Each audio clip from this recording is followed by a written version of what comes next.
we have multiple locations. And those multiple locations, we do general dentistry and specialty dentistry. And those 6 locations, we have multiple general dentists and multiple specialists. What type of specialty do you guys work on? We have all specialists, from oral surgery, endodontist, orthodontist, pediatric dentist, periodontist, implant specialist. So we cover All of it. all of it. What's the name of your company? Smile Makers Dental Center. Nice. That's where I met you from. I knew your face was Leap into Practice Okay. last year. You were one of the attendees, right? With Rachel? Where was it? It was in Alexandria. It was a dinner event. A day event. A day event. It was Natasha Gillis. No. No? No. Oh, man. It was a dental event. That's why I was Okay. like, maybe that's where I saw her, but maybe not. Okay. My memory has failed me. No, it's okay. Okay, so in terms of how did you guys get started? So I started like any other dentist. So I was an associate with another owner Locally? locally in Washington, D.C. Okay. That was back in 1993. Okay. So I'm just celebrating my 30th anniversary. Congratulations. Thank you. So from there, I started my own office. That was in 2001. An office in Tyson's with 4 rooms, 4 treatment rooms. So from there, worked hard, very hard, 6 days a week, sometimes 7 days a week. And then got the business growth. Added next door, and then added 5 more treatment rooms. So now in this location, 9 rooms. So more patients. I had to have help with other doctors and other specialists, and then business got stronger and stronger, and those patients, they won't be seen in this office only because it was really booked. So went to other location. I started it also from scratch in Bailey's Crossroad. Then 3 years after that, started another office, de novo, from scratch in Fairfax. So, and then managed the growth. COVID hit, and last year we acquired 3 new established locations. Wow. One in Leesburg, one in Falls Church, and one in Woodbridge. What was your decision making? Like, how did you make those decisions to grow versus just stay? It's the need for patients. So we had the model that we take care of all patients, to do all dental services under one roof. And then this model is not existed much in anywhere. So concentrated on that, and to do it, we had to grow geographically, so multiple locations to serve all. So patients won't travel much for their needs. Because you guys saw a trend that people wanted to stay so many miles around where they live. Yes, and then each location will grow with the existing patients or people around. So we had to do it. And why all the specialists? Why not just stick to general? General dentists, they can do all procedures, but when it gets complicated, you have to have a specialist. So like root canal or surgery, to do it, you need to have a license of putting patients to sleep under general anesthesia. So you have to have a specialist.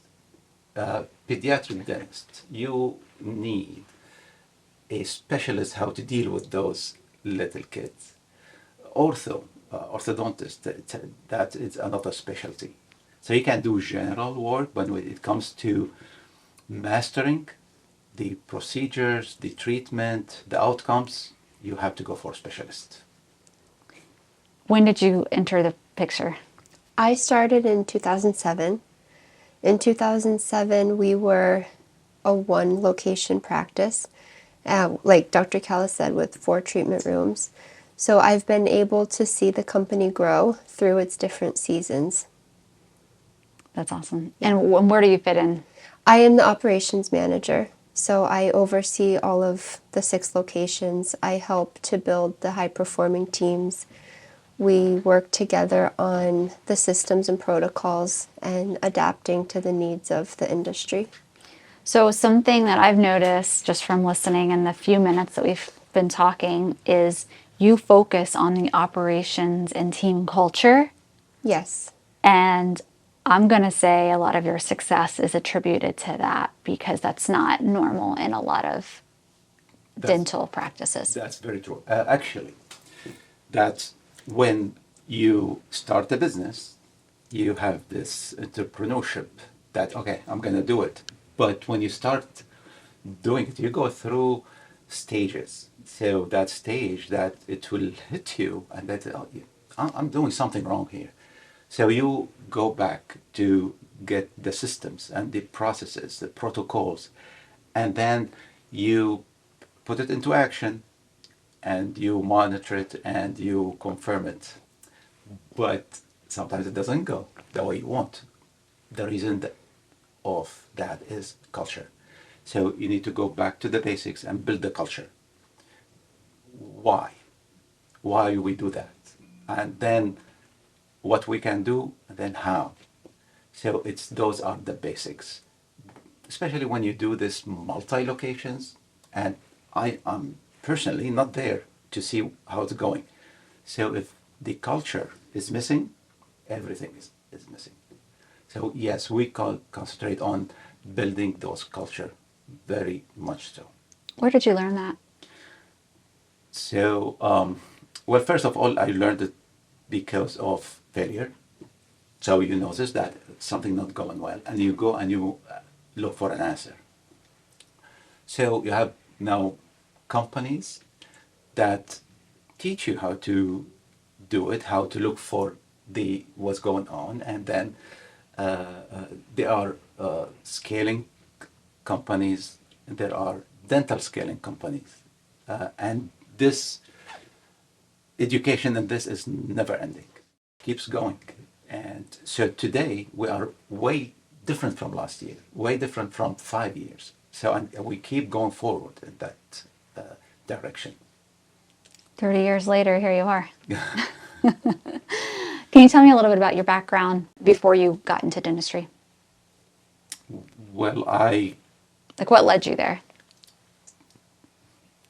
maybe my mother, she told me that you have to be a doctor, so and help people.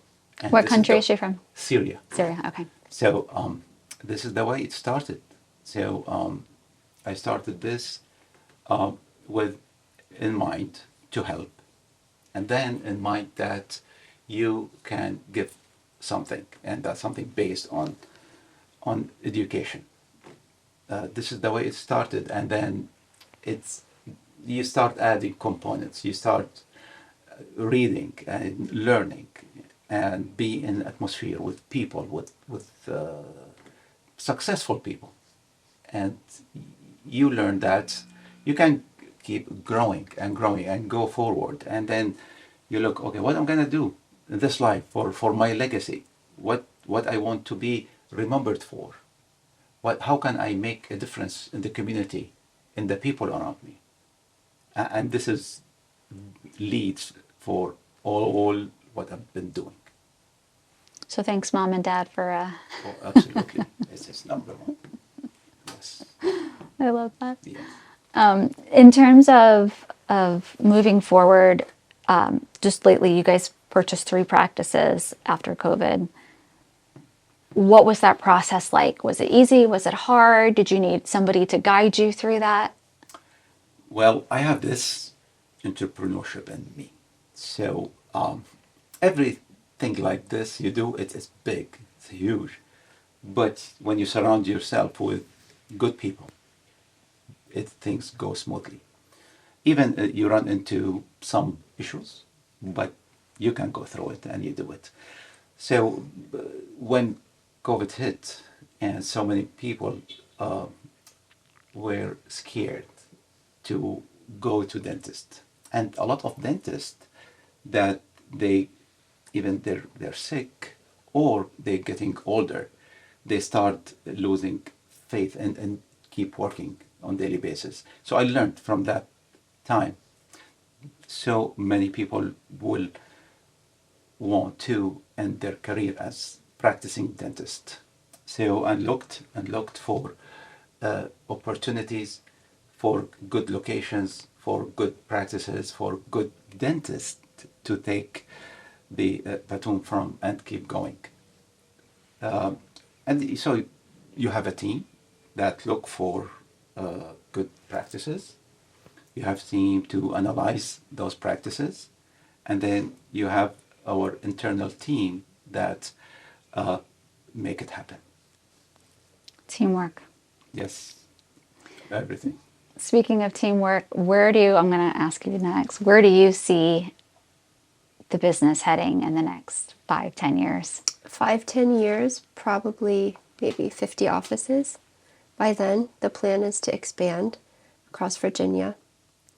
And It's a lot of offices. it is, but we're up for it. I love it. Yeah. I just want to add to the acquisition process. So we were talking about culture, and the challenge when you're acquiring a practice is you have to change the mindset of the existing team because you're coming in as someone completely new. They're fearful. Do they have a job? What's it going to look like for me?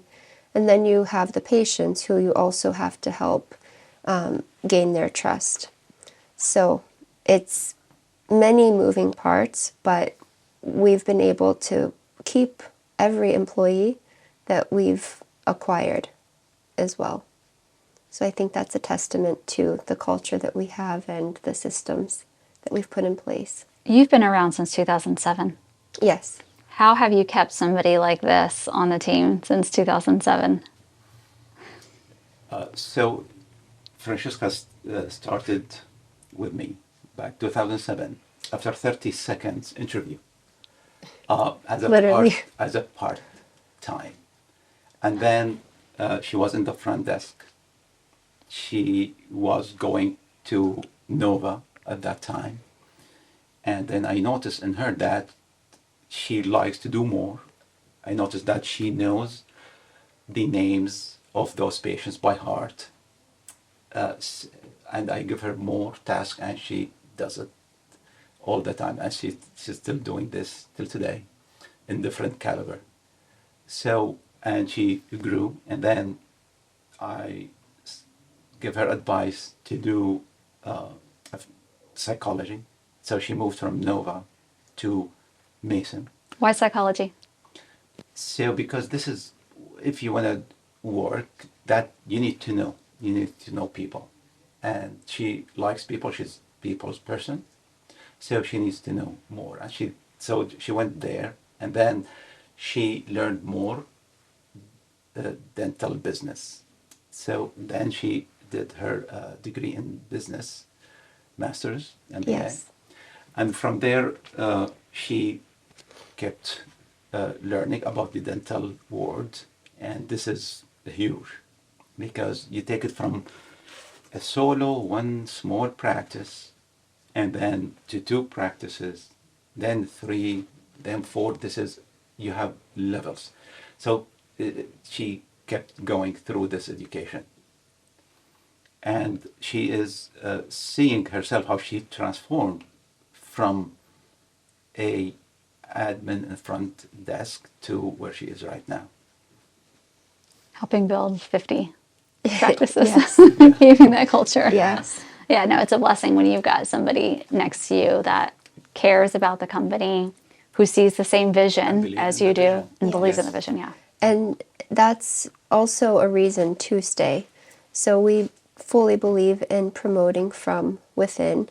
So we have also helped a few other individuals. We've picked them out of their current roles, and they are now part of our middle management team. So there's continuous growth, and that is a huge motivator to stay with the practice. But I feel like it's mine just as much as his at this point.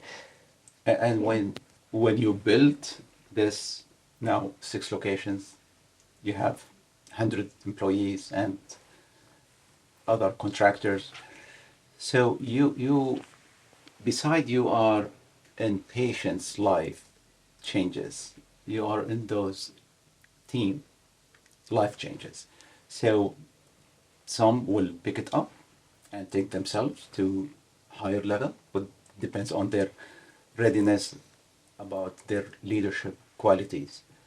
But this is when you do that. I mean, this is everything. So that's why I'm enjoying this journey. Yeah. And wherever we are today and where I'm looking forward, but I'm enjoying it. So you're gonna have challenges. You're gonna lose sleep about certain decisions, and when you're getting bigger and bigger, it comes so much pressure on you. But that's what keeps me going forward. That's that I wake up every morning at 5 a.m. just happy to start my day. How I plan it, how I make changes in people's life, patients, team, other. We have multiple different companies also we partner with. So it's the the level of happiness is unparalleled. What's some of your biggest challenges as you guys are up leveling? Finding high quality team members in terms of being the right culture fit and having the right skill set. So if we can find someone who fits the culture, we can train for the skills usually. Staffing has been an issue since COVID for most companies. So one way that we overcame that was we created a full team of virtual employees. We have about 15 who work overseas. Some are in a call center, and some do accounting, some do insurance verification, others help with HR duties. So I manage that team separately as well. And then another way would be technology. Technology is changing. AI is huge everywhere now, but there are so many new AI companies infiltrating the dental world. So one is for x-rays. It will read the x-ray and help with the diagnosis. So it takes out any confusion from the doctor or the patient of, do I need this treatment? Well, they see it because AI has identified that it's a problem.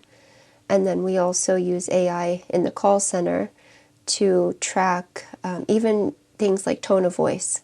Mm-hmm. So if this scheduler has a poor tone of voice, we know to replace that scheduler. Wow. Yes. Wow. It's I haven't heard cool. of that. Yes. So that's awesome. It's very cool what it can do. Wow. That's cool. Do you remember the name of it? This AI for the phone system is Pure Logic. Pure Logic. I'm going to have to look that up. Yes. I love that. It's amazing. You guys are that detailed and wanting to make sure that the experience is... Yes. Because you need to measure. If you cannot measure, you cannot make decision on. So we went through some pain to get into this level. When you measure it and you have data on all certain protocols or processes, then you make that decision.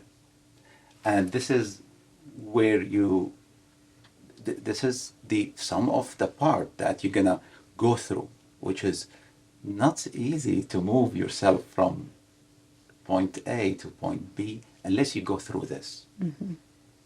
So, and now it's those available, it's amazing. And you can, other things that we do, we get all the records of patients, x-rays, and we take digital photos through a machine called iTero. So you see it. You can see the bite, the occlusion, the shape of teeth. You can see if there is any broken piece. You can see decay. You can see occlusion. And we have the AI for the x-rays that can read the x-rays, can detect decay, detect calculus, which is the tartar between teeth, infections. Bone loss. Yeah, so you can go through all of this.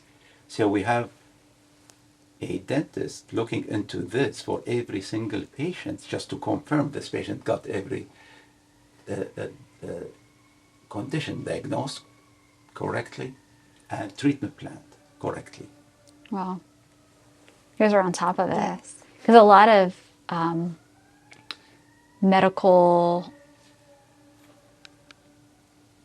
as long as you're not part of like the big, like Right. hospitals, but they are not as, like somebody's really got to push them, the Yes. technology onto them. They kind of want to stick to what they've currently been doing and they don't want to get with. That's what we've learned in the last year with the 3 acquisitions, is that we had to change our mindset from a small business to now we are a full operation. And if we want to expand, we have to have those systems in place where we know who made the error and then we can address it. What was the pain that got you there? So before, when it comes to this AI, we are the first office, maybe in the whole nation, to start this AI for X-rays. And it's definitely the number one in Virginia, number one in DC, and the number one in Maryland. So, and you bring it, you introduce it, but you're gonna have some resistance also from the team, how to learn about it, how to perfect it, how to believe in it. So, but when you pass that stage, you cannot live without it. So now all the dentists, they rely on this AI system to read any condition. So this is a challenge when you bring something new. Other than that, also when you bring a system, when you bring protocol, so you need a training how to do it. So training, it needs multiple levels. So we always go through best practices. And first, you need the culture. Second, you need to have the training, and then you need to keep watching that is going through this. So that system, we do it for all of our protocols. How big is the internal team, meaning like who's doing the training, who's monitoring the different operations? So we have myself, so Dr. Kallas is the CEO, but also the visionary of the company. Myself as COO, I work to implement and build. So he'll give me an idea and then I'll build a system. Underneath me, I have 2 really wonderful individuals. One is full-time HR, so she's constantly recruiting to fit the needs of each of the locations, working to onboard employees. She has a 90-day training protocol that she follows. And the second is someone who manages all of the clinical team and compliance in terms of OSHA, state regulations, etc. Also onboarding new specialties and doctors. Aside from that, we have practice administrators in each location who oversee the KPIs per their location. So that's a key performance indicator. And everything from number of new patients, production, collection, accounts receivable, percent of accounts receivable, over or under 90 days, and things like that, so that they track on an office level.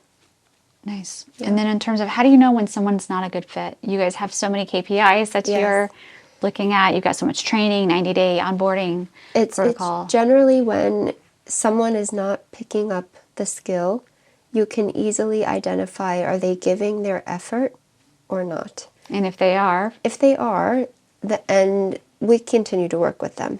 If they're not, we identify that they're probably not a good fit. And we also rely on the team. So we are not in every location every day. So we have those individuals that we trust in each location to give us feedback on what you're asking. How do you know if they're a good fit? got it. Yeah. And this is also, it comes with the sizes of the operation. Yeah. When you have one location, two locations, and you have 2, 3 dentists working with you, is way different. When you have 6, you have 20 different dentists, you have 100 team members, it takes a completely different shape. And if you go and scale beyond 6, that's going to be way more. So what I always say, that we always work against time. So you can function for certain procedure, for certain protocol in certain time. And you need this time to be the shortest possible with the best outcome. So if you're going to take more time to get this great results, you're going to lose. So you need to do it the fastest ever to keep going forward. And this is where we are struggling now too, because COVID hit and so many talents are not working today. So, and then we compete with other industries for those talents. So we rely on putting more work on myself, on Francesca's, on other team members to compensate for those talents. So we try to do whatever we need to do in the shortest time possible. So that's what you're opting for. Like, that's the number one criteria, is let's move fast. You need to do it the fastest that you can, or you'll miss the boat. Yeah. Did you think this is where you were going to be No. 20 years ago? No, I definitely did not. It's funny because I see this in other people who have found themselves in dentistry. I like to say that dentistry finds people, because once you start either as an assistant or front desk receptionist, you kind of fall in love with it. You start to love the process, the people, and most of us in dentistry didn't really, if we're not a provider, we didn't seek it, if that makes sense. It seeked you. Yes, it found us. That's funny. Yeah. In terms of, I know we talked about, like, what does the future look like, and you answered 50, getting to at least like that 50 practices mark within Virginia. But outside of that, in terms of industry-wise, just to kind of wrap this up, how do you see the world of dentistry in the United States in the next 5-10 years? So today, the DSOs, with this dental support organization that owns multiple locations owned by private equity, is growing very fast. So the future is going to be less and less individual dentist owner of their own practices, till it will disappear completely. And why does that matter to the listener? Because for the listeners, I think the systems this is where we're going to, and those DSOs companies, they are going through restructuring the way they see patients, the way they work on patients. So it's going to be the norm, and it's going to be good outcome for sure. But that changes when it happens.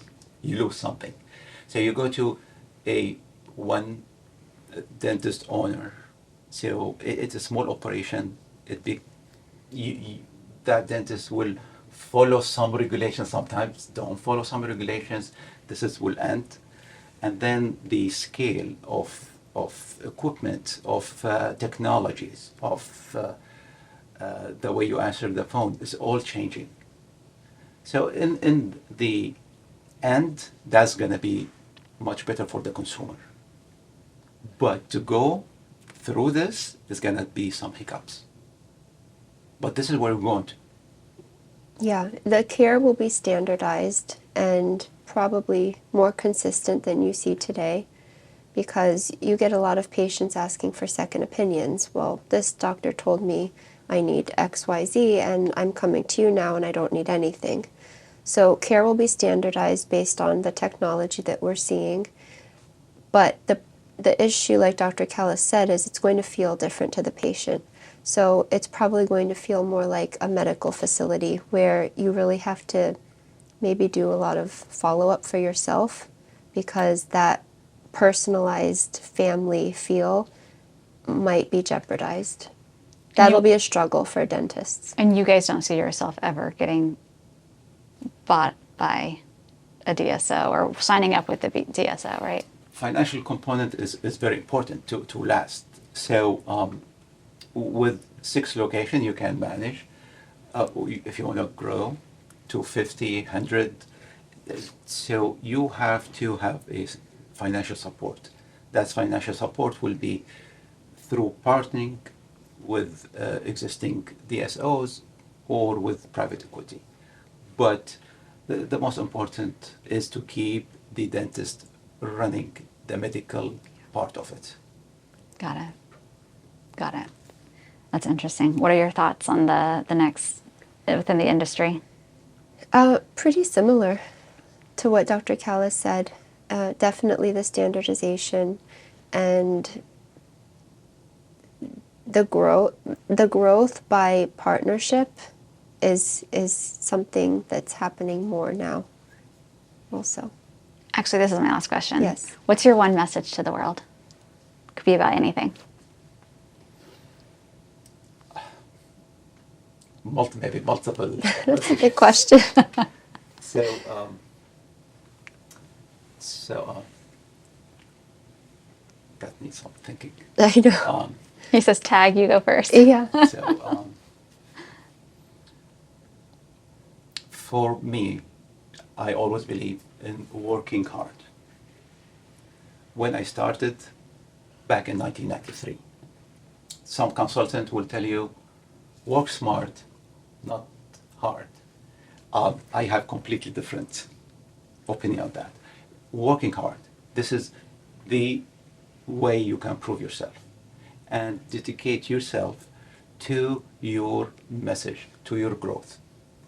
So it's amazing the amount of information you can learn and bring it back to yourself, and you'll be better than yourself yesterday. So it's growth, and growth, it's always that makes you going forward. So my message is to keep working on yourself, to know more, and then take action for what you learned, to bring yourself in a different level that you can also give back to everyone around you. Love it. That wasn't too hard for you. How about you? My message, I would say to remain kind and optimistic. So I study leadership every day. I live it, I breathe it, I listen to podcasts every day that have also become a habit of mine. So staying kind, staying optimistic, and the right mindset can get you very far in life. So I think that would be my message. I love it. Yes. Thank you both so much for being on this show. I learned so much from both of you. I appreciate your time because I know how valuable both of your time is. I appreciate your time. Thank you for having us. Thanks.